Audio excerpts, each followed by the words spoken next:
করে বলি, যেই লোকটা জীবনে কোরআন পড়লো না, যেই লোকটা জীবনে কোরআন বুঝলো না, যেই লোকটা জীবনে কোরআনের সমাজ, কোরআনের অর্থনীতি, সমাজনীতি, রাজনীতি, কোরআনের আইনকে জমিনে বাস্তবায়ন করার জন্য কাজ করলো না, ও মহিলা যাওয়ার পরে যদি কাবা শরীফের ইমামদের আইনা ওর মরা লাশের পাশে কোরআন খতম দেওয়ানো হয়, ওর জান্নাতের ব্যবস্থা করতে পারবে না।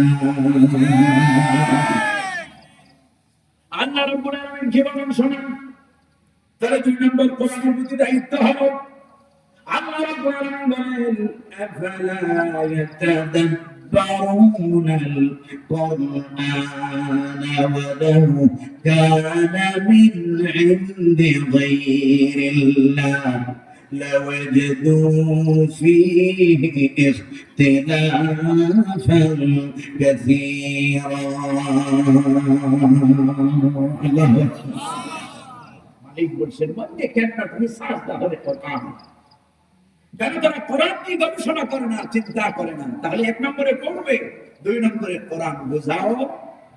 এখন এই কোরআন বোঝার কথা যখন বলি, তখন কয় হুজুর কোরআন বোঝা তো আমাদের কাজ নয়, এটা বললাম আমাদের কাজ। কোরআন বুঝবে খালি হুজুররা, কোরআন বুঝবে কারা? খালি হুজুররা নাকি?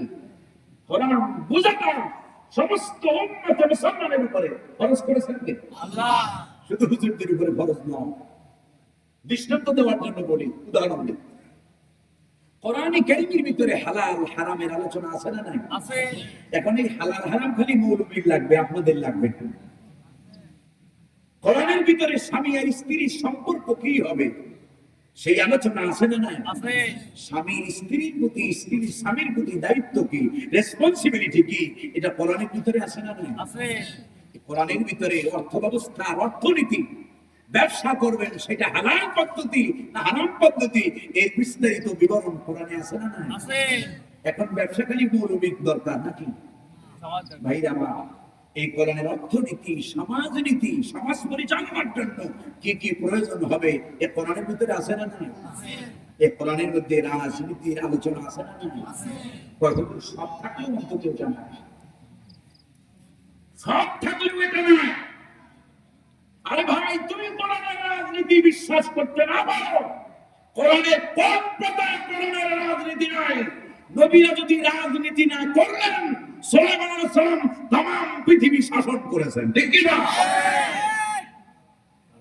রাজা ছাড়া রাজনীতি না করলে পরে শাসন ব্যবস্থা কেমনে করতে পারে? দাউদ আলাইহিস সালাম পৃথিবী শাসন করেছেন না করেন? করেছেন। ইউসুফ আলাইহিস সালামের রাজত্বের কাহিনী কোরআন শরীফে আছে না নাই? আছে।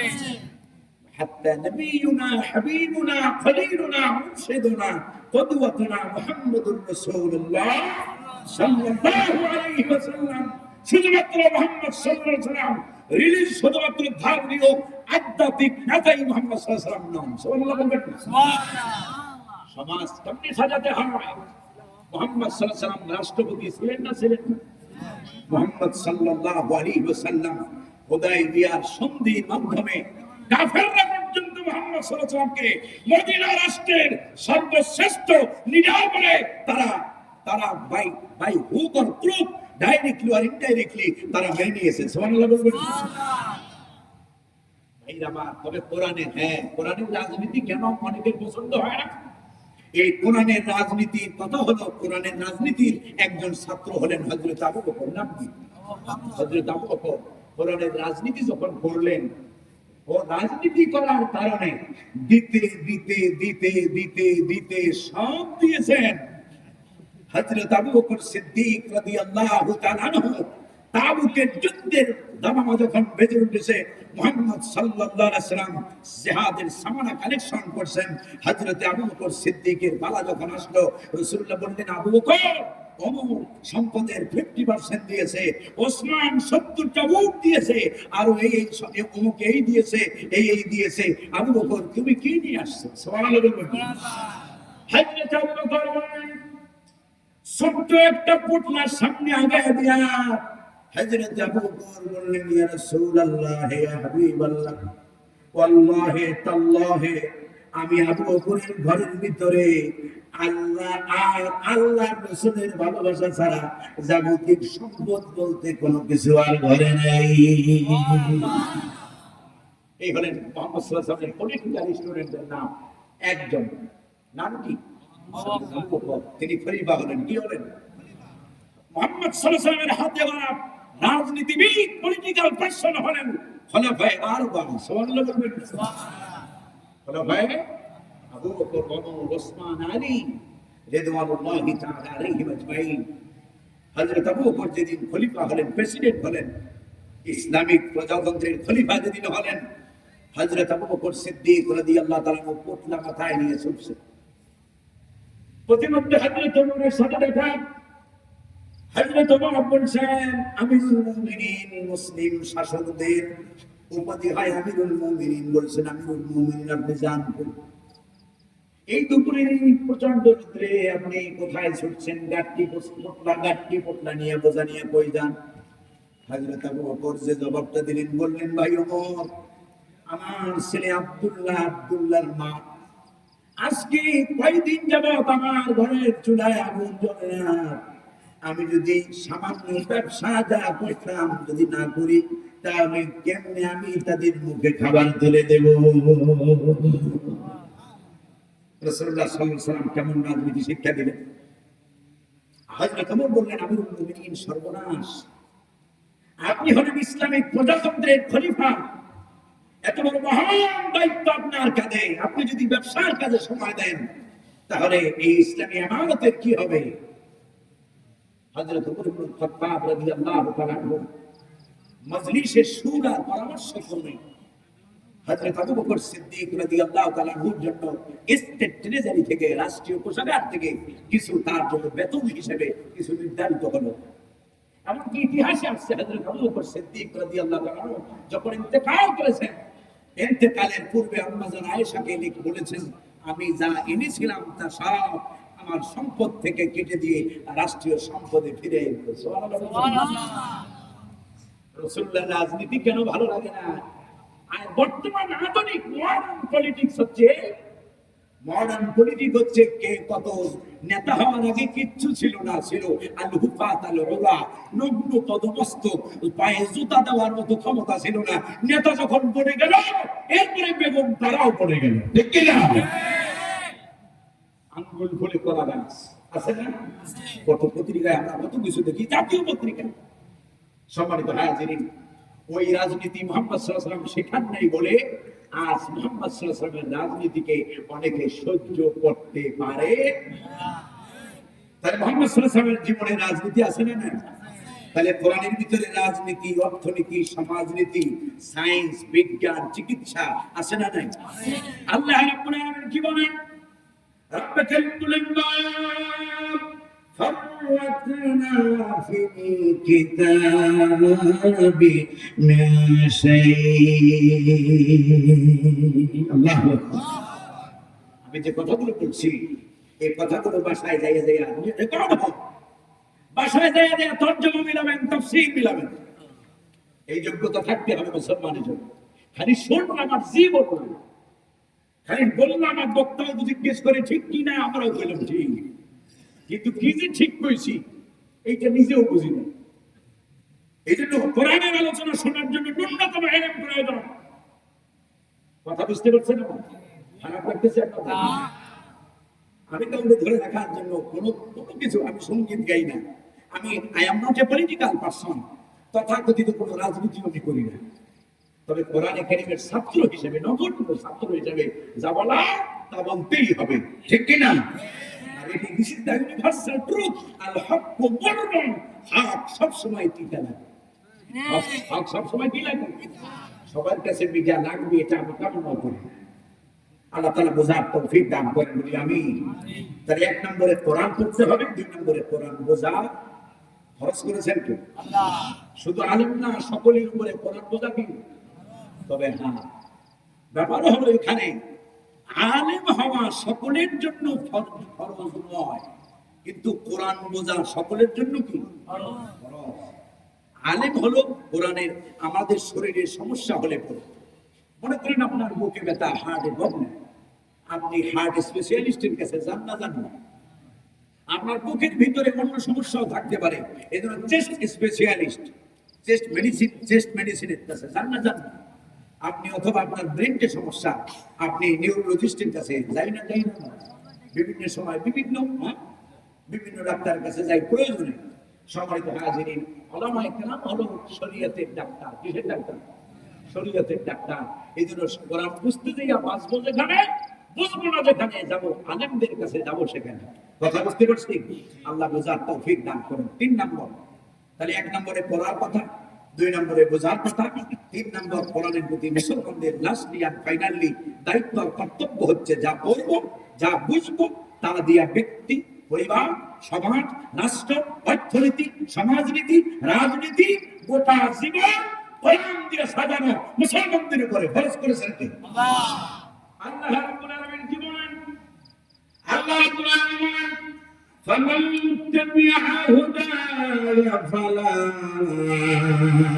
خوف عليهم ولا هم يحزنون।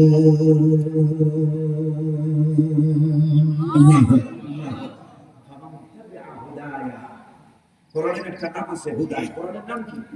উলামায়ে কেরাম এখানে বসা নেই। আল্লাহ তাআলা বলেন, ফামান তাবিআ হুদায়া, যে ব্যক্তি এই হুদা অনুসরণ করবে, এর অনুসরণ মানে হলো যে পড়বে, বুঝবে, ফাআহাল্লা হালালাহু ওয়া হারামা, কোরআনের হালালকে রাসূলুল্লাহর কথা দিয়ে বললাম, কোরআনের হালালকে হালাল বলে মানবে, হারাম থেকে যারা বেঁচে থাকবে, রব্বে কারীম বলছেন ফালা খাউফুন আলাইহিম, তাদের কোনো ভয় নাই, ওয়ালা হুম ইয়াহজানুন, পরকাল নিয়ে তাদের কোনো দুশ্চিন্তাও থাকবে না। সুবহানাল্লাহ। শুধু তাই নয়, কোরআন যারা পড়বে, কোরআন যারা বুঝবে, কোরআন যারা নিজেদের জীবনে অনুসরণ করবে, কোরআনের আইন যারা মানবে, কোরআন দিয়া যারা জীবন সাজাবে, কোরআন দিয়া যারা অর্থনীতি সাজাবে, সমাজনীতি সাজাবে, রাজনীতি সাজাবে, আল্লাহ রাব্বুল আলামিন কিয়ামতের দিন তাদের ডেকে ডেকে বলবেন, ইয়া عبادنا خوفا عليكم اليوم ولا أنتم تحزنون। الله أكبر। আল্লাহ বলবেন, ইয়া ইবাদি, ও আমার বান্দা। সুবহানাল্লাহ বলবেন। কোরআন পড়নে ওয়ালা, কোরআন বুঝনে ওয়ালা, কোরআন মাননে ওয়ালাকে কিয়ামতের দিন বান্দা বলে পরিচয় দিবেন কে? আল্লাহ। আল্লাহ তাআলা বলবেন, ইয়া ইবাদি, ও আমার বান্দা, ও মাই সার্ভেন্ট, ও আমার গোলাম, লা খাউফুন আলাইকুম, আজকের এই দিনে, এই কিয়ামতের দিনে, এই বিচার দিবসে ওই দিনের মালিক হবেন কে? ওই দিবসের মালিক হবেন কেবলমাত্র রব্বে কারীম। আল্লাহ তাআলা বলেছেন, লিমানিল মুলকুল ইয়াওম লিল্লাহিল ওয়াহিদিল কাহ্হার। আল্লাহু আকবার। সেই দিবসের মালিক হবেন কেবলমাত্র কে? সেদিন আল্লাহ বলবেন, ইয়া ইবাদি লা খাউফুন আলাইকুমুল ইয়াওম, ও আমার বান্দা, আজকে তোমার কোনো ভয় নাই। সুবহানাল্লাহ বলেন। ওয়ালা আনতুম তাহজানুন, জাহান্নাম নিয়ে তোমার দুশ্চিন্তার কোনো কারণ নাই। এই নিরাপত্তা গ্যারান্টি দিবেন কে? আল্লাহ। শুধু নিরাপত্তার গ্যারান্টি নয়, এবার জান্নাতে ঢোকার জন্য আল্লাহ রাব্বুল আলামিন বলবেন, আল্লাহ রাব্বুল আলামিনের কোরআন যারা পড়েছে, কোরআন যারা বুঝেছে, কোরআন যারা জীবন সাজাইছে, আল্লাহ তাআলা তাদের বলবেন, উদখুলুল জান্নাহ লা খাউফুন আলাইকুম ওয়া লা আনতুম তাহজানুন।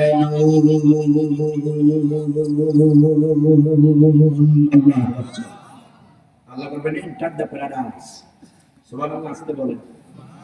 আল্লাহ বলবেন, উদখুলুল জান্নাহ, জান্নাতে ঢোকো, লা খাউফুন আলাইকুম, তোমাদের কোনো ভয় করতে হবে না।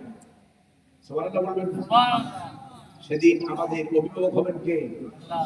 ওয়ালা তাহজানুন, আজকে তোমাদের দুশ্চিন্তার কোনো কারণ নাই, সকল ভয় সকল ধরনের শঙ্কা থেকে, সকল ধরনের দুশ্চিন্তা থেকে নাজাত দিবেন কে?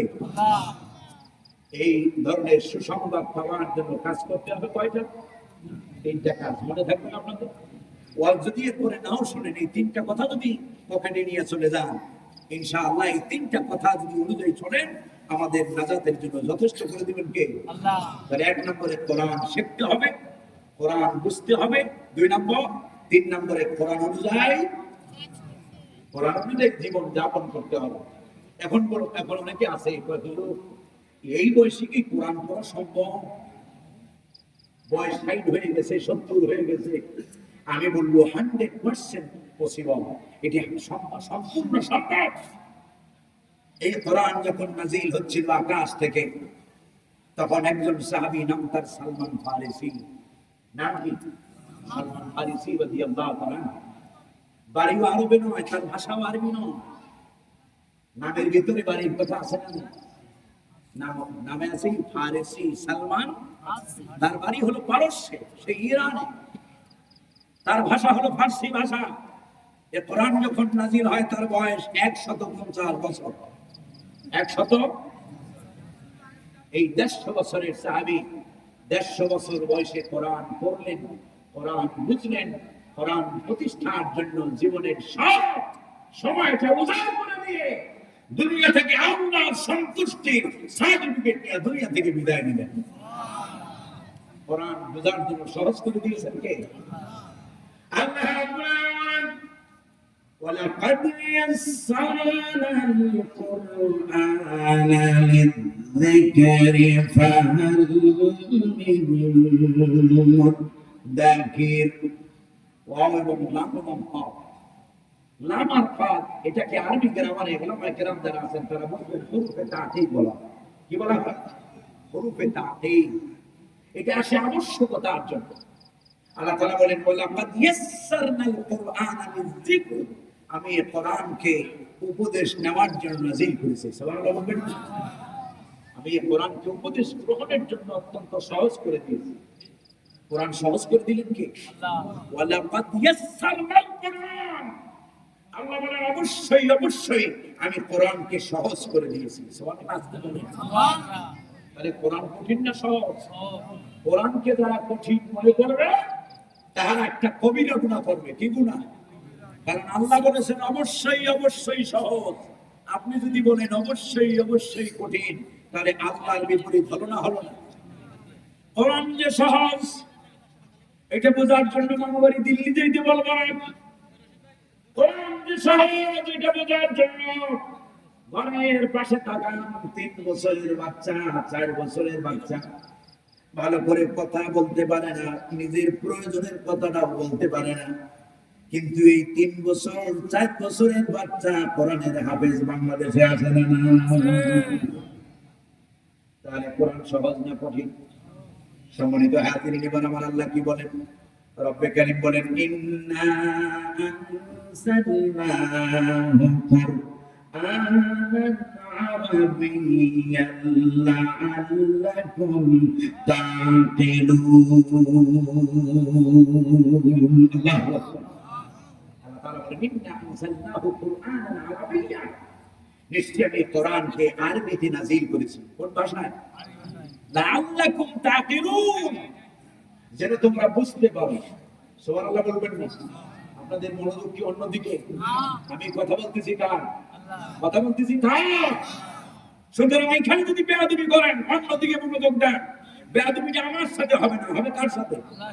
যতক্ষণ কথা বলেছি, কোরআন পড়েছি, তর্জমা করেছি, উলামায়ে কেরাম আছেন এখানে, ঠিক কি না?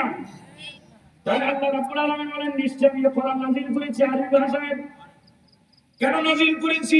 লাআল্লাকুম তা'কিলুন, যেন তোমরা বুঝতে পারো।